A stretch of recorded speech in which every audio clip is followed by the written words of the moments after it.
Here we are at the quarterly Collector Con in Mississauga, Ontario. It'll be a really good show today. This one was actually delayed due to a snowstorm in February, so it's going to be cool to see how many vendors are chomping at the bit. Already I'm seeing some great stuff, so let's take a look. It's cool. Here we've got the cast of X-Men 97 is here today, so all the voices, Wolverine and Jubilee and everybody, so if you're into that, this was the show to come to. Nothing beats collecting in person.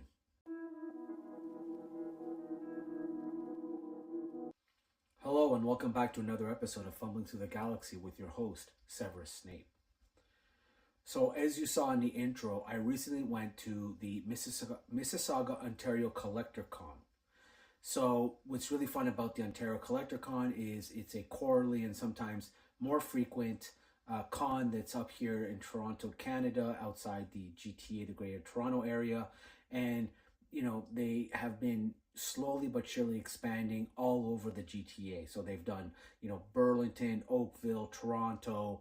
And so, you know, it's a great venue, a lot of great sellers, always a really packed house. Always fun to meet some new people, see some familiar faces. And, you know, one of the joys of collecting is, in person for me, is developing those relationships with sellers. So sometimes you have people who have very extensive collections and maybe they do or don't intend to sell something, and through developing those relationships, sometimes you come across some pretty rare pieces. So, you know, already this year I was able to pick up the HasLab Ghost with all the figures included, which I was really excited about at the early Collector Con. And in this Collector Con, I actually managed to pick up two amazing pieces that we'll be looking at today. So both are versions of the Empire Strikes Back Darth Vader. And for me, certainly my age and being old enough to remember the original trilogy, my favorite of the original three by far was Empire Strikes Back. I found the action sequences fun. I found that the, you know, character development. We were introduced to Yoda. We had the great scene in Hoth. You know, we had you know, just Luke coming into his own. Of course, we had that unforgettable and at the time shocking reveal in Cloud City between Darth Vader and Luke Skywalker. So, you know, we'll always have a very special place in my heart. I remember seeing it in the theater, and I remember just walking away being absolutely stunned and in shock and enthralled, and for sure cemented lifelong fan of the Star Wars universe. And so, yeah, these are two figures that capture, you know, Empire Strikes Back Darth Vader, and both are a little different, but both are statues. So we're gonna have a look at them. We're gonna discuss the differences. We're gonna see which one is more movie accurate, if either one of them is, and then of course we'll look at the qualities we always do. So let's get to the table. Let's have a look at these wonderful figures. Okay, so here we are at the table. I'm going to do a side-by-side of the boxes to start with. Of course, to the left, we have the Kotobukiya. So they call this Darth Vader Cloud City version, and it is a 1/10 scale pre-painted model kit. So this is their 1/10 scale line.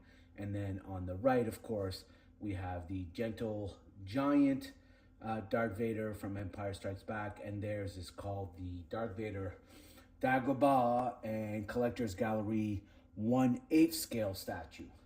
So two different scales here.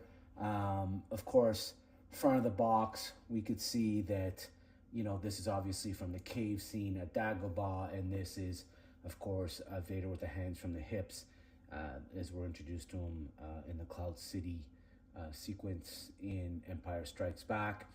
So again, you know, box art always a big thing for me. These look really good.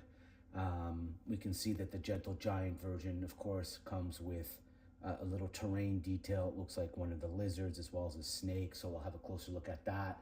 That looks pretty cool. Back of the boxes here, take a look. So of course, this is, again, as I said, the cave scene from Dagobah, which is an iconic scene. And of course, we know Luke goes into the cave, is prompted by of course, Yoda to go in there. And I believe Yoda says, you know, you only go in with what you carry inside of you. And as we know, of course, he fights a vision of Vader, manages to cleave the mask. We see, of course, that is a reflection of himself, which I believe is meant to show his inner darkness. So to hear, of course, the filmmakers talk about it. So yeah, what's cool about the Kotobukiya one is this one also shows a Boba Fett accompaniment. I believe there might even be like a, or that might be a Kotobukiya does one for the bounty hunters where you can actually collect every bounty hunter and it forms the Imperial symbol in a circle. And it's got all like IG-88 Bosk. And it's I've seen it once complete as a set of all of them, but I often see them sold separately as well. I'm not sure if this is part of that set, but in any event, we can see here that they actually showcase it with Boba at the back, the Boba Kotobukiya. So, you know, brief explanation in the back of the versions, of course, both being The Empire Strikes Back. Okay, so actually before we get to opening them and seeing the figures, let's take a look at what they say at the back of the box and what they explain in terms of their version. So here, of course, on the Kotobukiya, they say, ruthless and powerful, Darth Vader stands ready with the knowledge that his mastery over the Force can overcome any enemy. His classic armored suit has every detail you've come to know and love since The Empire Strikes Back was first released 30 years ago. I think it's much more than that now. Intricate sculpting brings out the different parts of his chest plate and belt module, while his gloves are accurately textured. Of course, the most attention to detail was put in the recreating Vader's helmet. Okay, yeah, the iconic helmet, of course, everybody always gravitates towards that. And actually, it's been mentioned to me on some of my prior reviews that it's something that people really pick up on, is the helmet. It's not something I normally do, to be honest, so it's interesting. That's not where my eye goes to when I'm looking at Vader. I always go to the chest plate. Darth Vader has a standard stance, standing tall with the hands at his belt, though he does come with bonus arm parts for alternate poses. And like the other artifact statues, he has magnets in his feet for display on the included base. So yeah, so that's cool. So here they actually say he's approximately 8 inches tall, so 1/10 scale. Gentle Giant, of course, says Dagobah was one of the purest planets in the galaxy, alive with the Force thanks to the abundance of life. One cave in the planet's swamps rolled with the dark side.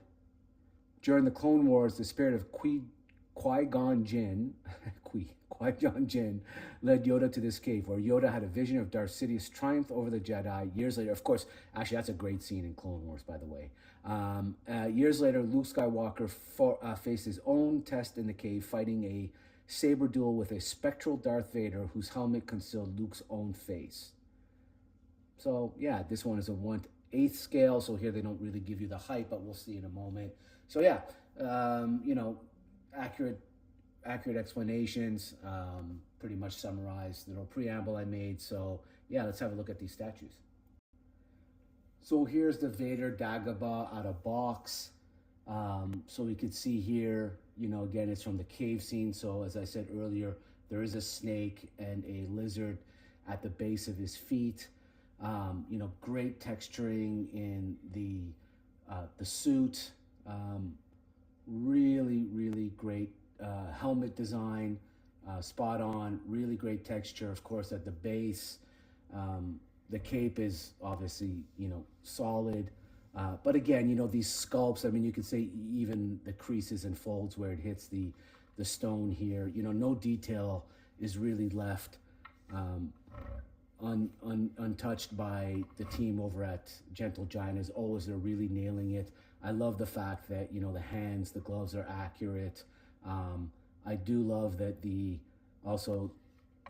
chest piece is actually super accurate. So this is, when you look at the images, this is the color scheme that it's supposed to be. So that looks really good.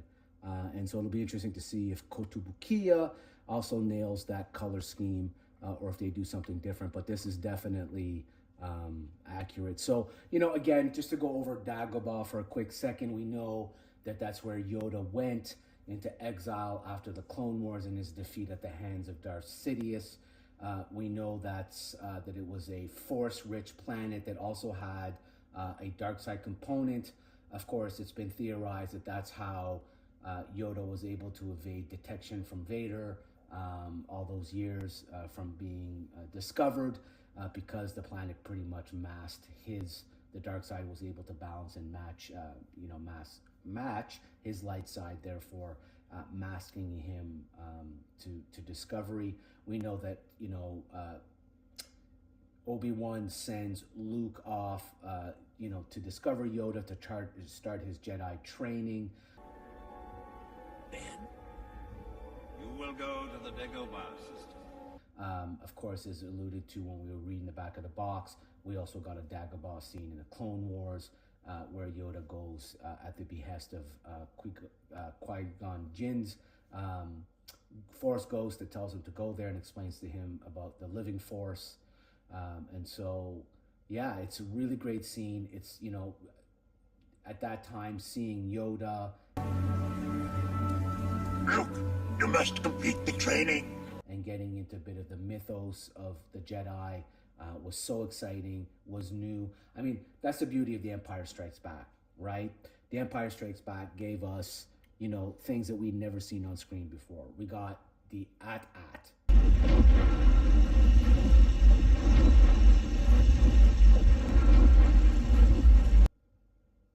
We got the snow speeder.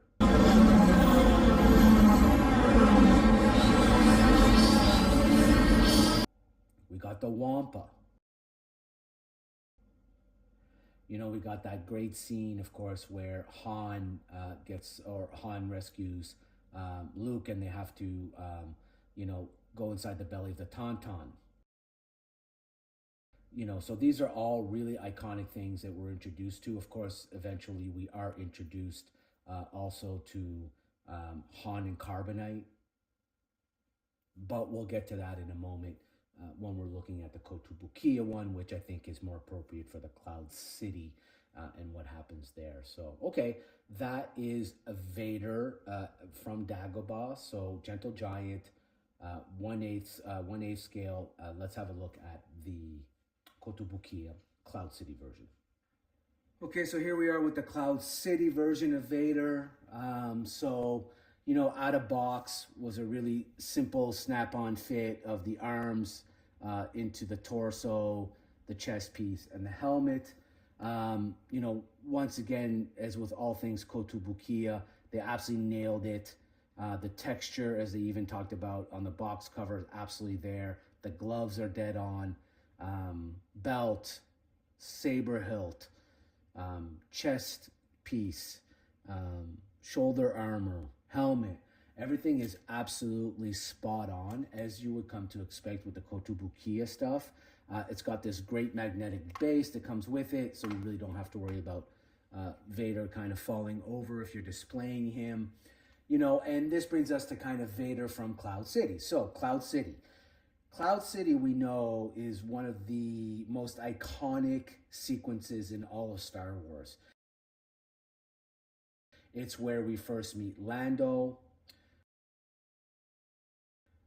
and his assistant Lobot. And speaking of Lobot, real quickly, the other day I was actually listening to a podcast called Star Lores. I'll try and leave a link. I'm not sure if you can link podcasts, but Star Lores, Lores. Some guys from Canada like me, and they do this fantastic running series where they really deep dive into all things Star Wars extended universe, mythos. They even go into xenobiology and droid sentience, and it's just fantastic. And in one of the episodes, they actually were talking about Lobot and really talking about his backstory. And it's not a pleasant one. It's really interesting. And so, here's a guy who lost his father, you know, as a kid, he was orphaned. He ended up getting caught for stealing. And basically, you know, instead of getting a 15-year sentence, they decided to drill holes into his skull and put this cybernetic implant, and that basically attached him into the city mainframe. And then even after his sentence was done, he stayed on. But you know, as you're kind of seeing him the first time, you're thinking like, oh, you know, there's a robot that's made to look like a human, when really it's a human that would just had this grotesque implant put around his head. So anyway, an interesting story about Lobot. Also, thank you to Star Wars for everything you guys do. As I'm, you know, during my daily runs, I absolutely cannot get enough of you guys when I'm listening to you. Such a fantastic podcast. And you know, I'm sure one of many out there, that happens to be the one that I gravitate to. But if you're a big fan of Star Wars, big fan of the EU, or just want to know a lot more about all the, you know, the backstories and mythos and history and xenobiology, you know, again, check out Star Wars. If I can't find a link, I'll certainly name them inside the description, because it's worth checking out. So anyway, so we get to Cloud City. We meet Lando. We meet Lobot. Of course, we then, of course, meet Vader again.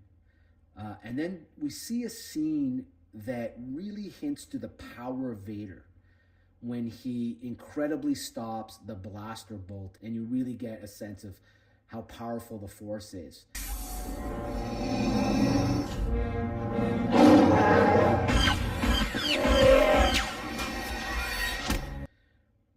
What is disappointing to me, if I were being honest as a fan, is we never see that kind of power from him again for the rest of the original trilogy.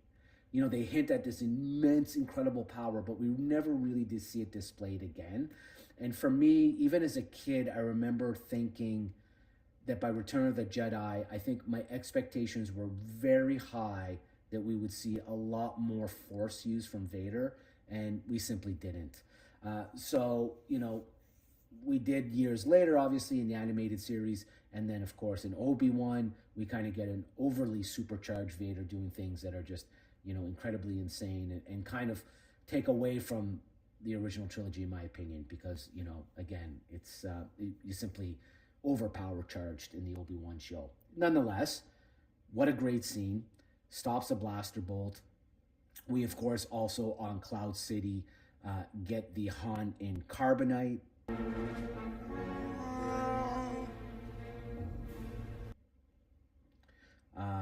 One, of course, iconic.